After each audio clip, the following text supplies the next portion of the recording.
Thanks everybody for joining us for our second episode of Nightcap with the one and only Giants manager, Gabe Kapler. How did I do on the pour?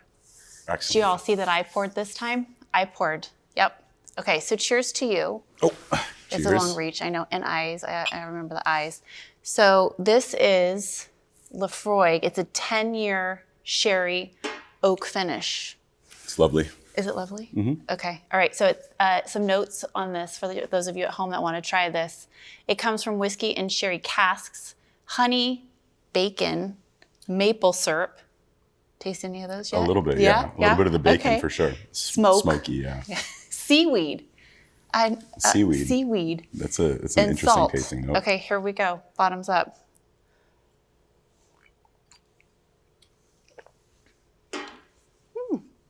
So it's Lefroy, but it's a different type of Lefroy that we're having this time. So thank you I'm to getting them. like the breakfast stuff, the bacon and the maple. I just got a and little stuff like bacon. that, yeah.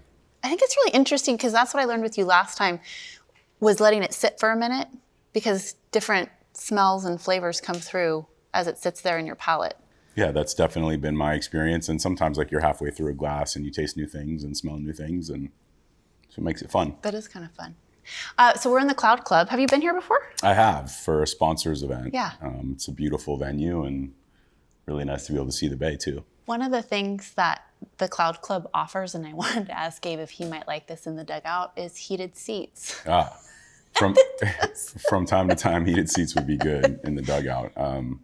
It does get cold down there. San Francisco's a cold place. It's sneaky cold. It's so gorgeous. And It bites. yeah, for sure. The wind is a huge factor.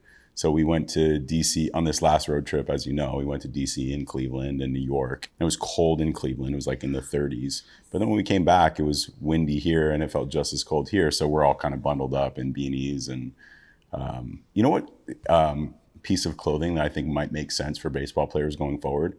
We don't use it enough, is a scarf. Why are there not scarves? I mean, especially for people in the dugout. These guys who wear the masks and the turtlenecks and everything. Yeah. But scarf would be a good piece of clothing for a In your baseball spare person. time, maybe you should design that. I might just have to do that, We or could try I that. just might have Or to you show should up with a start scarf wearing one day. one I and- like a black cashmere with our unis. I like Look it. A sharp. black cashmere scarf. I think it'll go. You know the dot will be in the Giants dugout store in like 2 seconds. No question. So yeah. No question. So for folks watching, if you want to check out the Cloud Club, it's beautiful up here and there's still memberships available, just a few. Cloud Club at sfgiants.com. All right, let's talk a little ball.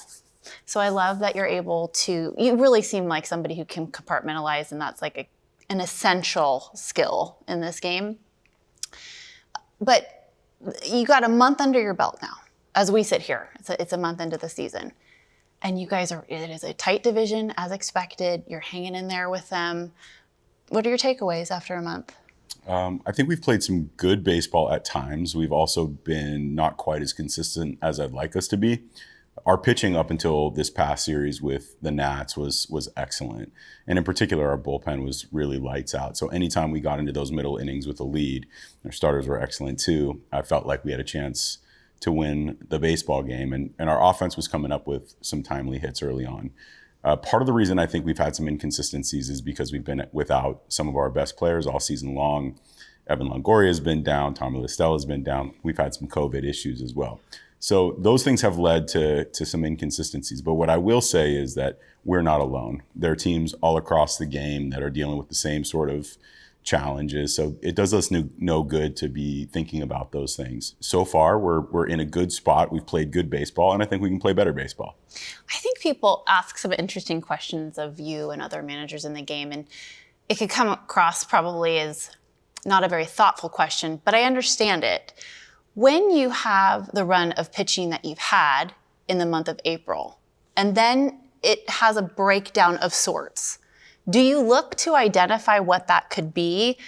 Are you able to pinpoint something, or is that literally just part of the game? You're going to have good runs and you're going to have bad runs. Baseball's kind of a random sport like that. And I think it's helpful to keep that in mind because everybody is constantly asking the question, what's going on? So if a hitter is struggling, by way of example, what's the mechanical flaw that's happening? There isn't always one. Or you're having this string of injuries. What's going on there? Are guys not getting enough recovery? Are they playing too much?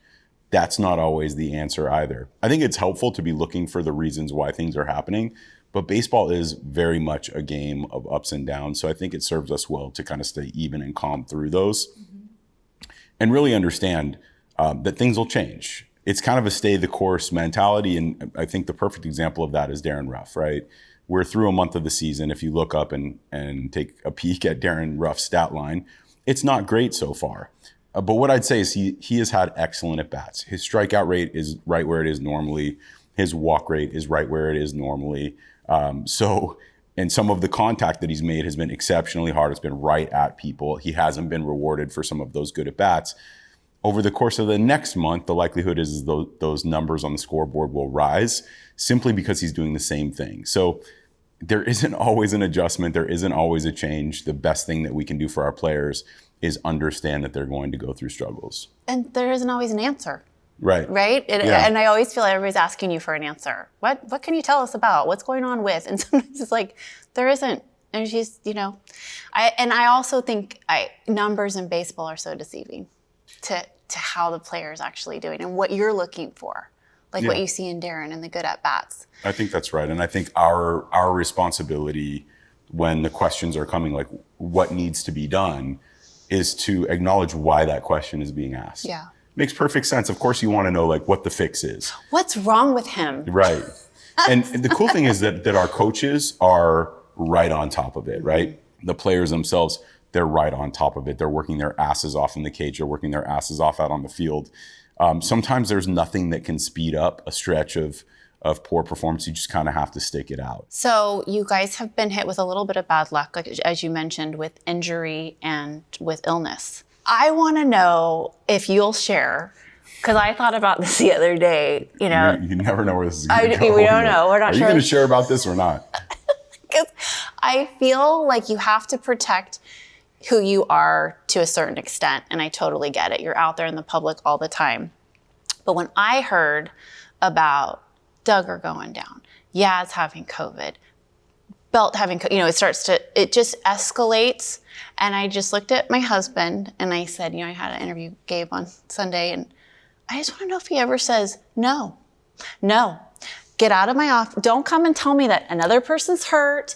I didn't see Austin Slater. I didn't see it. Like, where's the side of you that you'll talk about that gets frustrated with that? Do you? Or do you really understand? I know it's part of the game, but there has to be this moment where you're like, no way.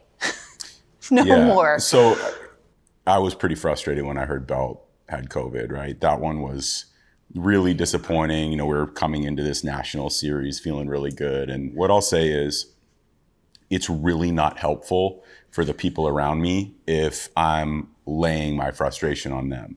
So if I have it, and when I have it, I obviously do, I'm a human being. And when I have it, it's probably best for me to take it away from the clubhouse, because me and other leaders in our organization are being looked to definitely care. We care about it, but also to be like, okay, what's the next move? Brandon Belt's on the IL. We don't have time to really talk about how it is that he's not on the roster. We have to think about how we're going to replace him on the roster. Okay, now Brandon Belt's not in the 2-hole. Who is in the 2-hole? So there's a lot of problems to solve, and those pop up immediately as a result of just one of those puzzle pieces being out of place.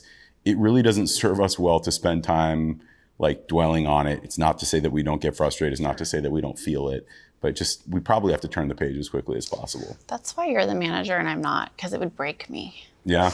I'd be like, nope, I'm not going to go today. You would literally close the door to the office. We're not going to play. Here's what I will say, and I think the fan base is very much in agreement. The job you do, the job Farhan has done in providing depth. I mean, last season we saw it. You've got it happening here where, Luis Gonzalez, right. Who knew? And then look at what he's doing. And Chris Ann gets his first hit today. And so we're able to see the tools that you have. And that has to feel good when you do have these issues come up, because every team's going to go through it. But do you feel like you guys are sitting in a pretty good spot with Farhan and the moves that he makes and what he provides to you guys? Yeah, we generally feel, and obviously I'm having conversation with Farhan about the players that we acquire, and getting to know them well in spring training. So by the time a guy like Luis Gonzalez gets to the major league level, and by the time he's contributing, we kind of know what tools he has, and we're already kind of excited about those tools. So even when we broke camp, we were like, wow, Luis Gonzalez is kind of a badass. He's kind of an assassin in the batter's box. We're really excited to see what he's going to bring to the table. And when he comes up and actually steps into the batter's box for the first time, we're already anticipating good performance. Same is true for Chris, and obviously it was so cool to see him get his first major league hits. Also, some of the pitchers that are coming up. Junior Marte did such a nice job for us. Yovera has pitched well in a couple of outings for us so far. And so, yes, we have a good understanding that our front office is excellent at going out and finding good talent as depth for us. And when they come to the major leagues, they're making contributions, and that always feels good. But because we're talking about injuries, what were some that you had to deal with when you're playing? How frustrating is it? Because you can understand what they're going through, trying to get back out there. What did you deal with injuries as a player? I think it's interesting. One of the things that you mentioned is like, how do you deal with the injury when you're playing through it? Or one of the things that pops up for me. And one of the things as a player that I always reminded myself is nobody cares, right? So and that's an important mindset to have. It doesn't help to say, I have this going on or that going on, because literally nobody cares. They just want to see you perform. Right. So I can remember a time towards the end of my career with Tampa playing with pneumonia. And when you're playing with pneumonia, you just feel shitty all the time. And you can literally be getting chills in the batter's box. But all anybody cares about is what's happening in the batter's box. And it just isn't helpful to dwell on those things. So a lot of our players are going through injuries and actually playing through them. I always remember how hard that is. And I always want to give them that sense that, hey, I get it. And this is the cool thing about having stood in their shoes, is I understand how difficult it is, and how that feeling of nobody actually knows what's going on, how prevalent that is all the time. Yeah, that's tough. What were some specific injuries you had? I tore my Achilles tendon, which was the biggest injury of my career. That was in 2005, and I was playing for the Red Sox at the time. That one was a killer, and took a really long time to come back from, like almost a year. And frankly, like my full speed never came back, nor did my jumping ability. So that was a little bit tricky. When I came back as a defender, my first step quickness was never the same. Well, you have a unique perspective and understanding. But then when you say nobody cares, then do you tell the guys, like, I get it, but I don't care? No. But I think for the mentality of a baseball player to be, okay, I'm hurting, I'm not in my best condition, nobody cares, I just need to go do it. That's actually a really good mentality to have. And then you let other people make the allowances for you. Right. Look, my responsibility is to support our players. And that's the number one goal for me. Also, I just think the game needs to grow. And I want to be a part of help pushing it along from time to time. You are in so many ways. And another way is by placing Alyssa Nakken at first base and making history again with her. She became the first female coach in a regular season Major League game. My girlfriend teaches a first-second combo. And she's got a picture. First-second combo? First grade, second grade combo. Oh, cool. Mm-hmm.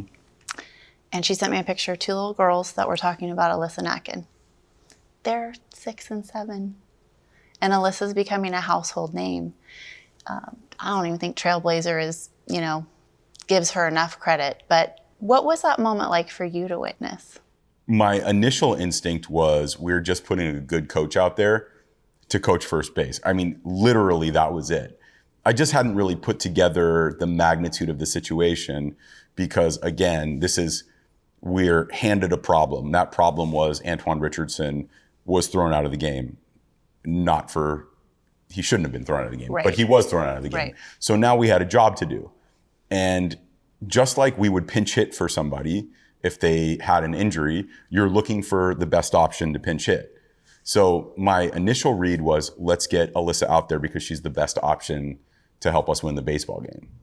And then after the game, we got a little bit deeper into it, and I realized what a special moment it was. And how important it was for representation, how important it was for Alyssa and her family, and everybody watching. And yeah, felt really proud and lucky to be a part of all of that. Well, and I just think about the little girls and little boys that were watching that. And I actually had an opportunity to talk to Eric Hosmer. He was playing first when she came out there. And he shook her hand. And I asked him, why? Why did you do that? Why did you take that moment? And he said he had a little niece that he knew was watching and wanted to know that she can do anything she sets her mind to. And he wanted to enjoy. He said, baseball is like Groundhog Day, right? It's just the same thing every single day. And to have a moment that was different, he really wanted to absorb that and appreciate that. Yeah. So these moves that you're making because you're figuring out the puzzle pieces are, really affecting our society. No, I think that's right. And we're all going to have it sink in at various times. So for Eric, it was right there on the field. I don't know. I really haven't talked to Alyssa and when that moment sunk in for her, but I knew that she was in her mode of just getting the job done in a really efficient way. She had work to do in the moment. So we all kind of absorb it and think about it in different times. And I'm glad that the moment has carried into this conversation, and I know that it'll continue to carry. Okay. You ready for rapid fire? Sure. All Rapid right. fire. Take Let's a sip. roll. Take a sip.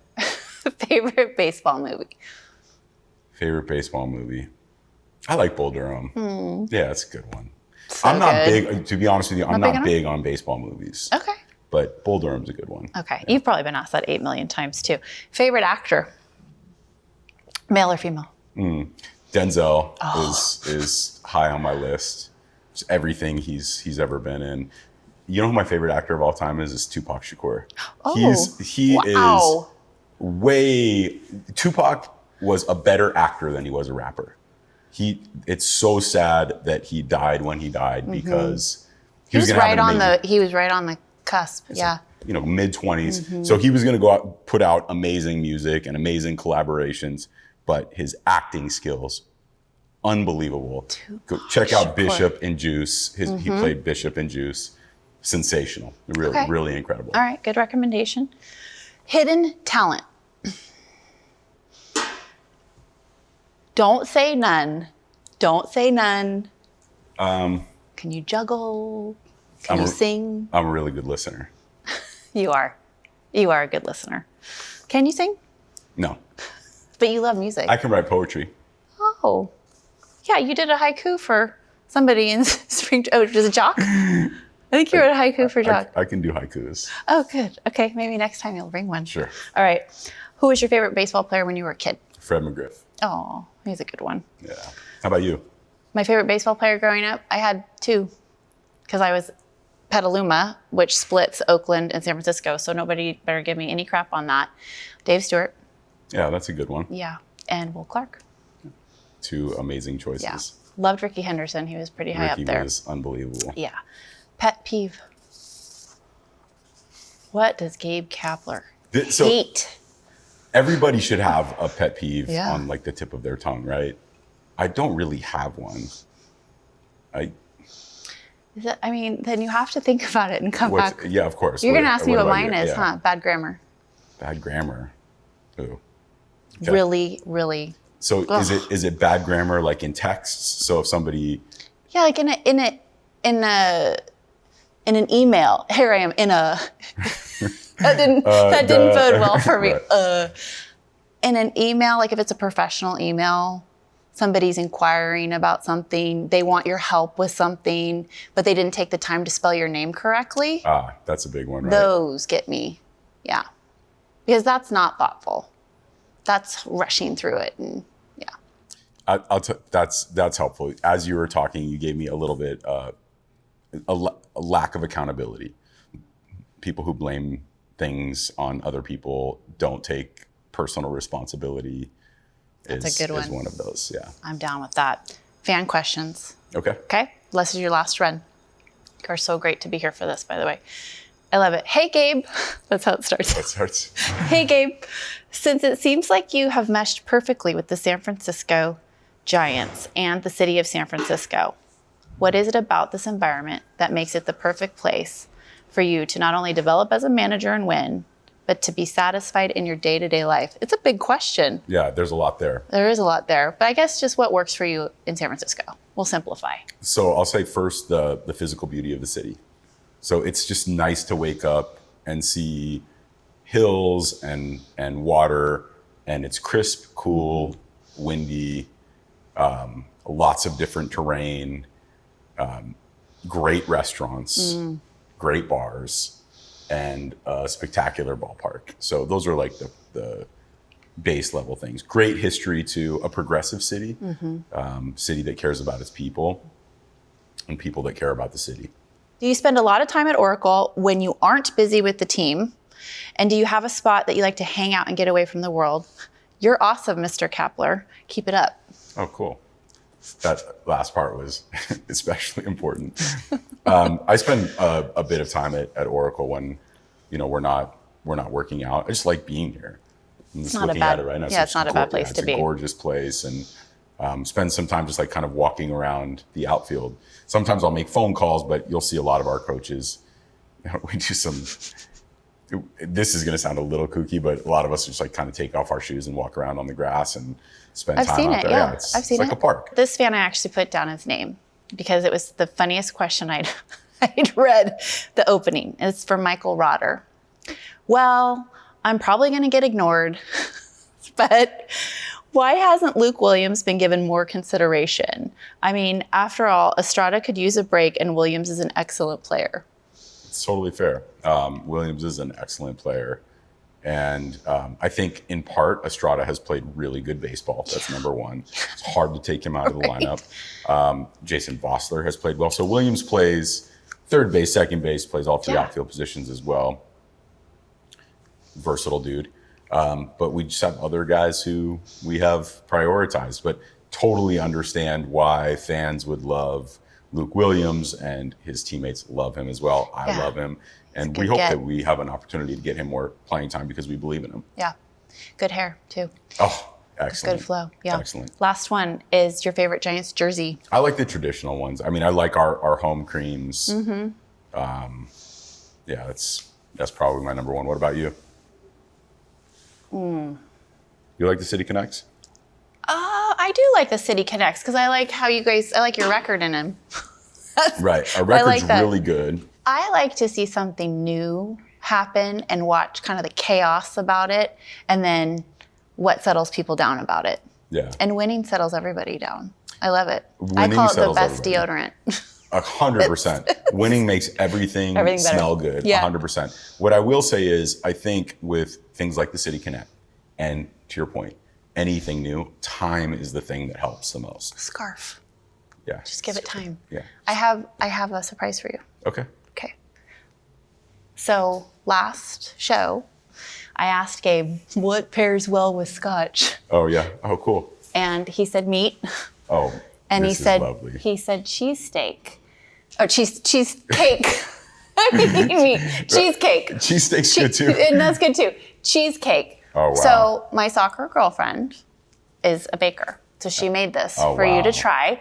And I figured we could go out with a piece of cheesecake. I love it. With Thank your you. Scotch. I love it. Thank you so much. Okay. But so is there like any, do you take Scotch first, try it, then do the cheesecake? And you just do it. Yeah, I mean, we're already drinking Scotch. I'm drinking Scotch. You're sort of drinking Scotch. I have to drive home far. Sorry. All right. So this is Jen, Scone Roll and Shameless Plug. She made this for you. What's her name? Jen. Jen, thank you. Really appreciate it. Cheers. She's good. Wow. She's good. Yeah, she's money. really good. All right. Cheers. Another one in the can. Nice work. Look forward to the next one. Aw.